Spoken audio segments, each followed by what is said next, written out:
ನಮಸ್ಕಾರ. ನಮ್ಮ ಸುತ್ತಮುತ್ತ, ನಮ್ಮ ದೇಹದ ಒಳಗಡೆ, ಅಕ್ಷರಶಃ ಎಲ್ಲೆಡೆ ಇರುವ, ಆದರೆ ಸಾಮಾನ್ಯವಾಗಿ ಕಣ್ಣಿಗೆ ಕಾಣಿಸದ ಒಂದು ಲೋಕ ಇದೆ. ಅದೇ ಸೂಕ್ಷ್ಮ ಜೀವಿಗಳ ಲೋಕ. ಹೌದು.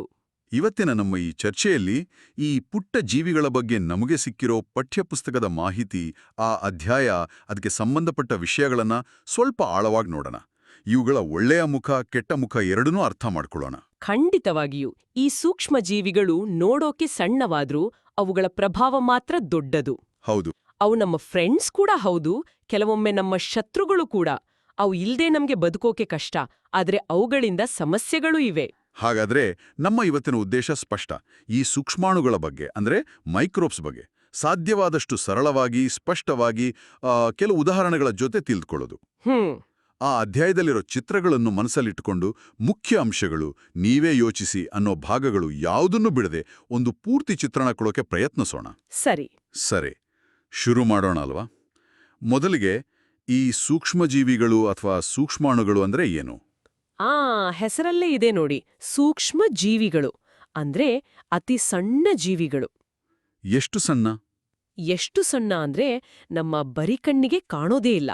ಅದಕ್ಕೆ ಪಠ್ಯಪುಸ್ತಕದ ಆ ಚಟುವಟಿಕೆ 2.1, 2.2 ರಲ್ಲಿ ಹೇಳಿದ ಹಾಗೆ ಒಂದು ಹನಿ ಕೆರೆ ನೀರನ್ನೋ ಅಥವಾ ಸ್ವಲ್ಪ ಮಣ್ಣನ್ನೋ ತಗೊಂಡು ಏನಂತಾರೆ? ಮೈಕ್ರೋಸ್ಕೋಪ್.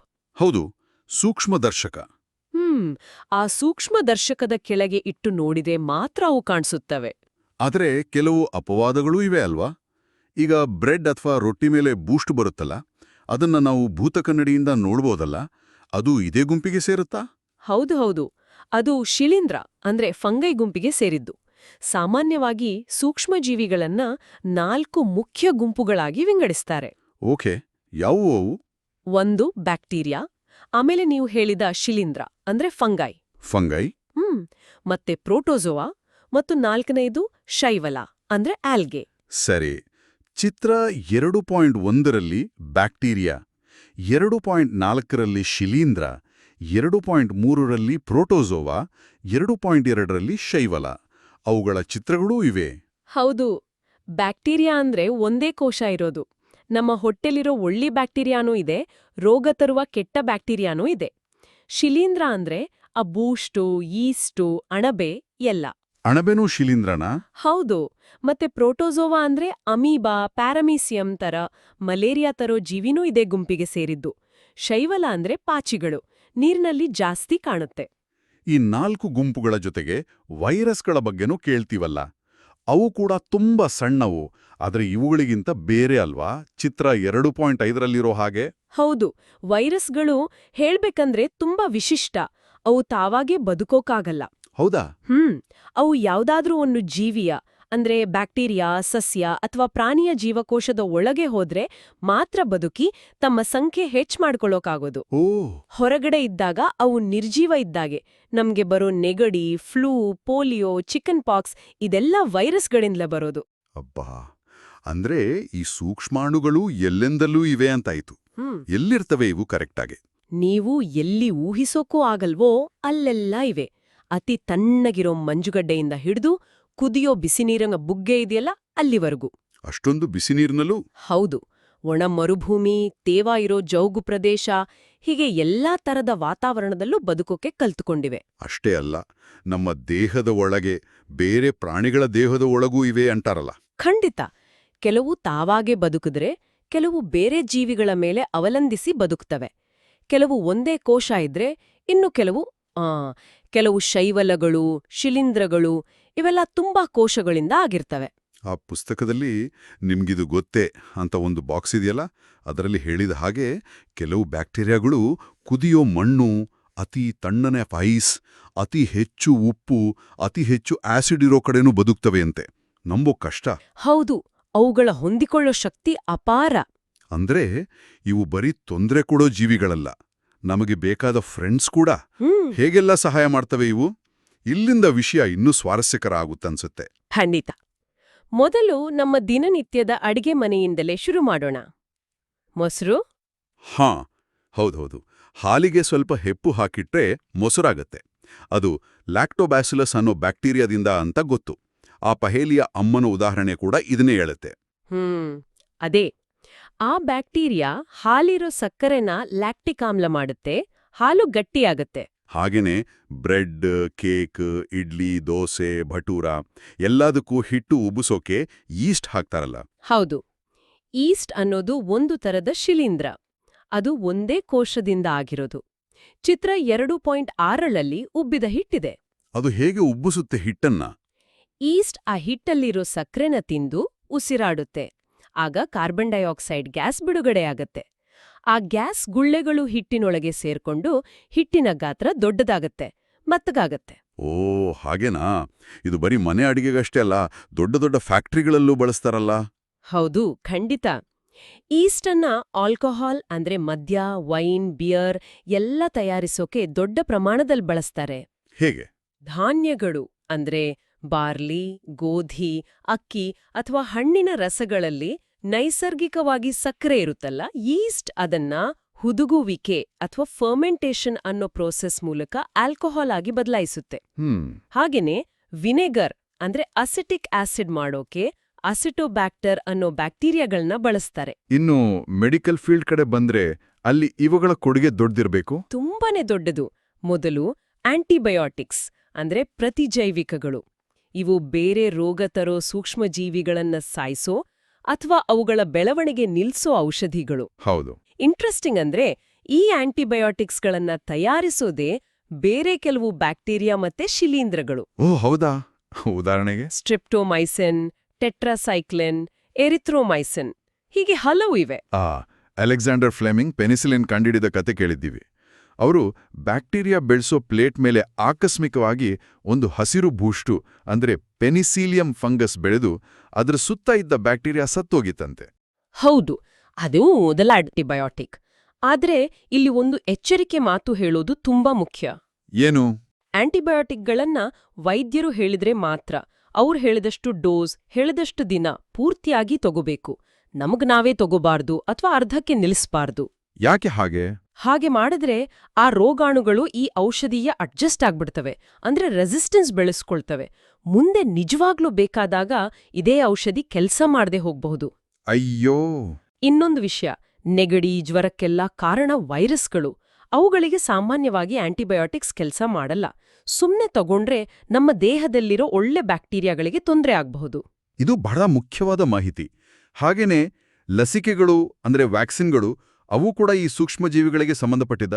ಹೌದು, ಲಸಿಕೆ ಅಂದ್ರೆ ರೋಗ ತರುವ ಸೂಕ್ಷ್ಮಜೀವಿಯನ್ನ ಸಾಯಿಸಿ ಅಥವಾ ಅದನ್ನು ತುಂಬಾ ವೀಕ್ ಮಾಡಿ ನಮ್ಮ ದೇಹಕ್ಕೆ ಸೇರಿಸೋದು. ಅದರಿಂದ ಏನಾಗುತ್ತೆ? ನಮ್ಮ ದೇಹದ ರೋಗ ನಿರೋಧಕ ಶಕ್ತಿ ಇದೆಯಲ್ಲ, ಅದು ಅಲರ್ಟ್ ಆಗತ್ತೆ. ಆ ರೋಗಾಣು ವಿರುದ್ಧ ಹೋರಾಡೋಕೆ ಆಂಟಿಬಾಡಿಗಳನ್ನ ಅಂದ್ರೆ ಪ್ರತಿಕಾಯಗಳನ್ನ ತಯಾರು ಮಾಡುತ್ತೆ ಮತ್ತೆ ಆ ರೋಗಾಣುವಿನ ಗುರುತು ನೆನ್ಪಿಟ್ಕೊಡುತ್ತೆ. ಅಂದ್ರೆ ಮುಂದೆ ನಿಜವಾದ ರೋಗಾಣು ಬಂದ್ರೆ ನಮ್ಮ ದೇಹ ಮೊದಲೇ ರೆಡಿ ಇರುತ್ತೆ. ಈ ಆಂಟಿಬಾಡಿಗಳು ತಕ್ಷಣ ಅದನ್ನ ಹೊಡೆದೋಡಿಸ್ತವೆ. ಅದ್ಭುತ. ಹೌದು, ಕಾಲರಾ, ಕ್ಷಯ, ಸಿಡುಬು, ಪೋಲಿಯೋ, ಹೆಪಟೈಟಿಸ್ ಹೀಗೆ ಎಷ್ಟೋ ರೋಗಗಳನ್ನ ಲಸಿಕೆ ಹಾಕಿ ತಡೆಯಬಹುದು. ನಮ್ಮಲ್ಲಿ ನಡೆದ ಪಲ್ಸ್ ಪೋಲಿಯೋ ಕಾರ್ಯಕ್ರಮ ಇದಕ್ಕೆ ಒಳ್ಳೆ ಉದಾಹರಣೆ ಅಲ್ವಾ? ಖಂಡಿತ. ಎಡ್ವರ್ಡ್ ಜೆನ್ನರ್ ಅನ್ನೋರು 1798ರಲ್ಲೇ ಸಿಡುಬು ರೋಗಕ್ಕೆ ಲಸಿಕೆ ಕಂಡುಹಿಡಿದ್ರು. ಗ್ರೇಟ್. ಆಹಾರ ಆಯ್ತು, ಔಷಧಿ ಆಯ್ತು, ಇನ್ನು ಪರಿಸರಕ್ಕೆ ಹೇಗೆ ಸಹಾಯ ಮಾಡ್ತವೆ ಇವು? ಮಣ್ಣಿಗೆ ಒಳ್ಳೇದು ಮಾಡ್ತವೆ ಅಂತ ಕೇಳಿದೀನಿ. ಅದು ನಿಜ. ಕೆಲವು ಬ್ಯಾಕ್ಟೀರಿಯಾಗಳು, ಉದಾಹರಣೆಗೆ ರೈಸೋಬಿಯಂ ಅಂತ, ಅದು ದ್ವಿದಳ ಧಾನ್ಯ ಗಿಡಗಳ ಅಂದ್ರೆ ಬೀನ್ಸ್, ಬಟಾಣಿ ಗಿಡಗಳ ಬೇರಿನ ಗಂಟುಗಳಲ್ಲಿರುತ್ತೆ. ಚಿತ್ರ 2.9. ಮತ್ತೆ ಕೆಲವು ನೀಲಿ ಹಸಿರು ಶೈವಲಗಳು, ಚಿತ್ರ 2.7, ಇವೊಂದು ದೊಡ್ಡ ಕೆಲಸ ಮಾಡ್ತವೆ. ಏನು? ನಮ್ಮ ಗಾಳಿಯಲ್ಲಿ ಸಾರಜನಕ ಅಂದ್ರೆ ನೈಟ್ರೋಜನ್ ಗ್ಯಾಸ್ ತುಂಬಾ ಇದೆಯಲ್ಲ, ಅದನ್ನ ಗಿಡಗಳು ನೇರವಾಗಿ ಬಳಸೋಕಾಗಲ್ಲ.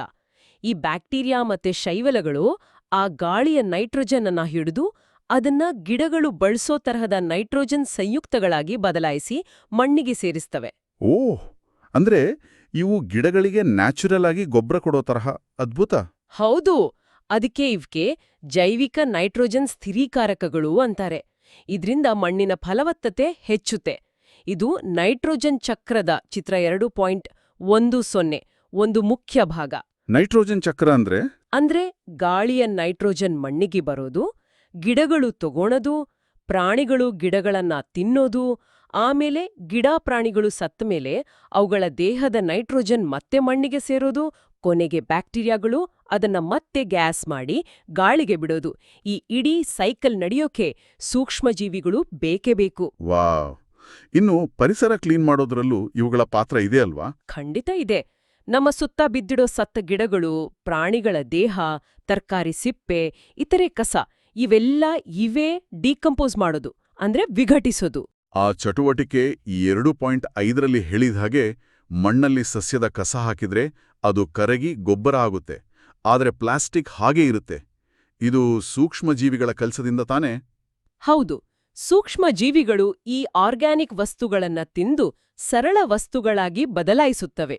ಇದರಿಂದ ಪರಿಸರ ಕ್ಲೀನ್ ಆಗುತ್ತೆ, ನಮಗೆ ಒಳ್ಳೆ ಗೊಬ್ಬರ ಸಿಗುತ್ತೆ. ಪ್ಲಾಸ್ಟಿಕ್ ಅನ್ನ ಅವು ಮುಟ್ಟೋಕಾಗಲ್ಲ. ಎಷ್ಟೆಲ್ಲ ಉಪಕಾರ ಮಾಡ್ತಾವಲ್ವಾ ಈ ಸಣ್ಣ ಜೀವಿಗಳು. ಆದ್ರೆ ಕತೆಗಿನ್ನೊಂದು ಸೈಡ್ ಕೂಡ ಇದೆ. ಕೆಲವು ಸೂಕ್ಷ್ಮಜೀವಿಗಳು ಡೇಂಜರಸ್ ಕೂಡ. ಹೌದು, ಅದೇ ನಾಣ್ಯದ ಇನ್ನೊಂದು ಮುಖ. ರೋಗ ತರುವ ಸೂಕ್ಷ್ಮ ಜೀವಿಗಳನ್ನ ರೋಗಕಾರಕಗಳು ಅಥವಾ ಪ್ಯಾಥೋಜೆನ್ಸ್ ಅಂತ ಕರೀತಾರೆ.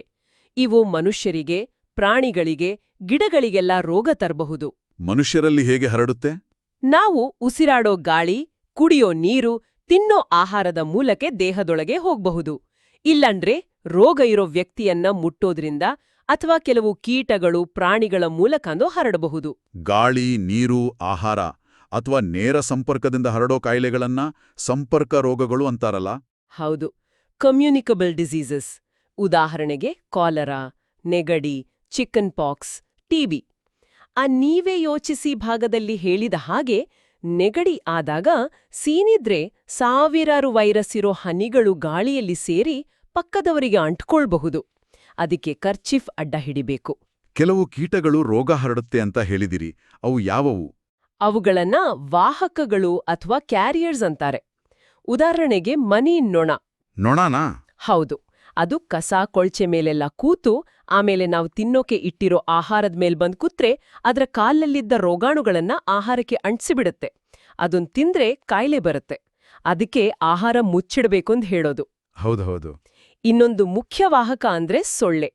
ಹೆಂಡು ಅನಾಫಿಲಿಸ್ ಸೊಳ್ಳೆ ಮಲೇರಿಯಾ ತರೋ ಪ್ಲಾಸ್ಮೋಡಿಯಂ ಅನ್ನೋ ಪ್ರೋಟೋಜೋವಾನ ಹರಡುತ್ತೆ. ಚಿತ್ರ 2.8.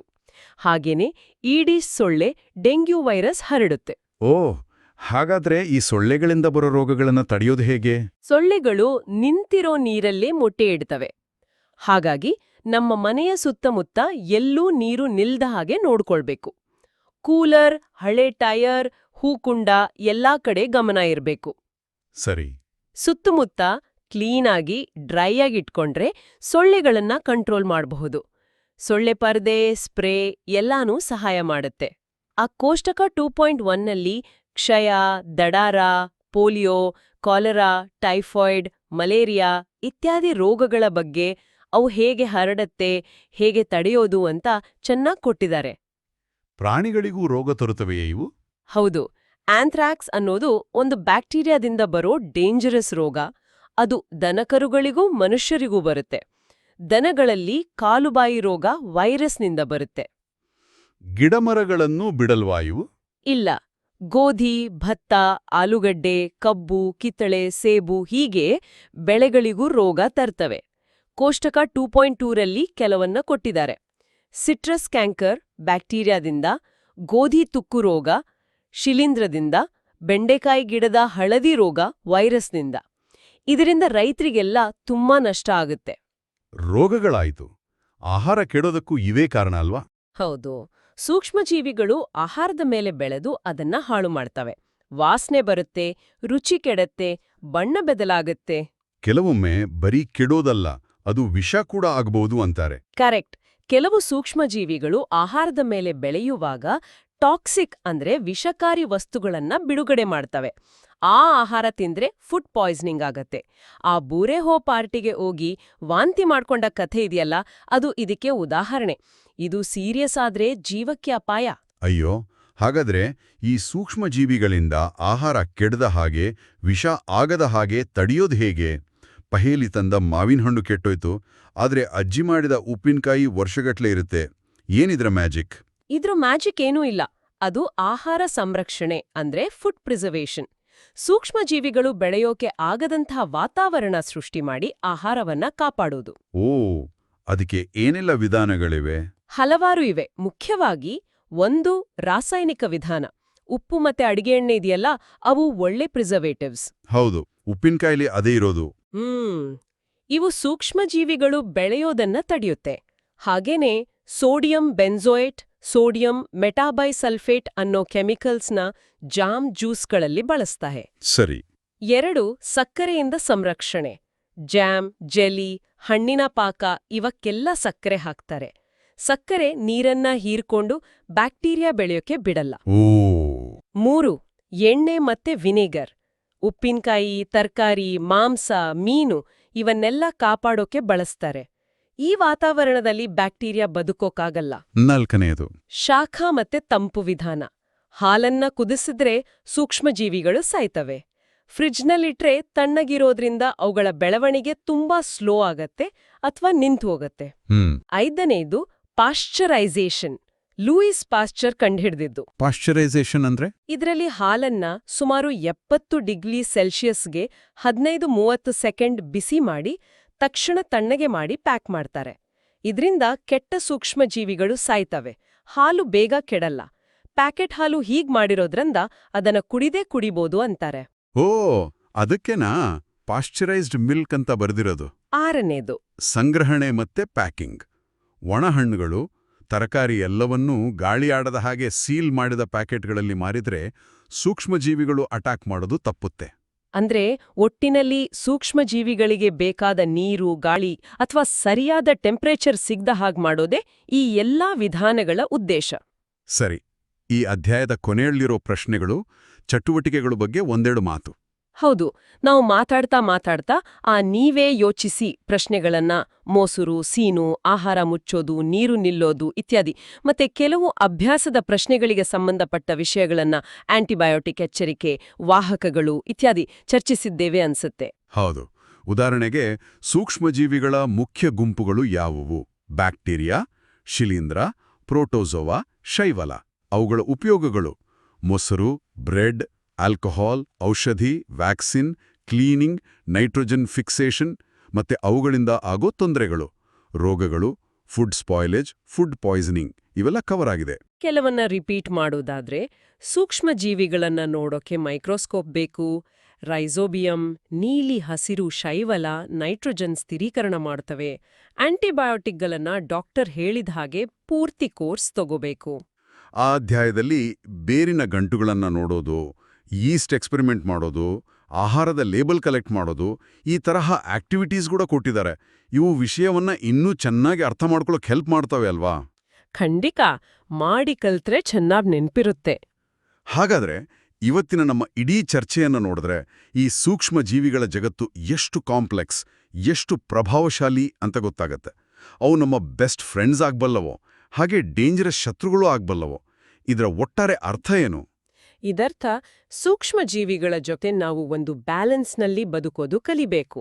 ವ್ಯವಸಾಯ, industry, medicine, food technology, environment management ಹೀಗೆ ಎಲ್ಲ ಕಡೆನೂ ಅವು ಬೇಕು. ಅವುಗಳಿಲ್ದೆ ಭೂಮಿ ಮೇಲೆ ಲೈಫ್ ಸೈಕಲ್ ನಡೆಯೋದೇ ಕಷ್ಟ. ಕೊನೆಯದಾಗಿ ಕೇಳುಗರಿಗೆಲ್ಲ ಯೋಚಿಸೋಕೆ ಒಂದು ಪ್ರಶ್ನೆ. ಈ ಸೂಕ್ಷ್ಮಜೀವಿಗಳು ನಾವು ನೋಡಿದ ಹಾಗೆ ಅತಿ ಕಠಿಣ ಪರಿಸ್ಥಿತಿಗಳಲ್ಲೂ ಕುದಿಯೋ ನೀರು, ಫ್ರೀಸ್ ಆಗೋ ಚಳಿ, ಆಸಿಡ್, ಉಪ್ಪು ಬದುಕಬಲ್ಲವು.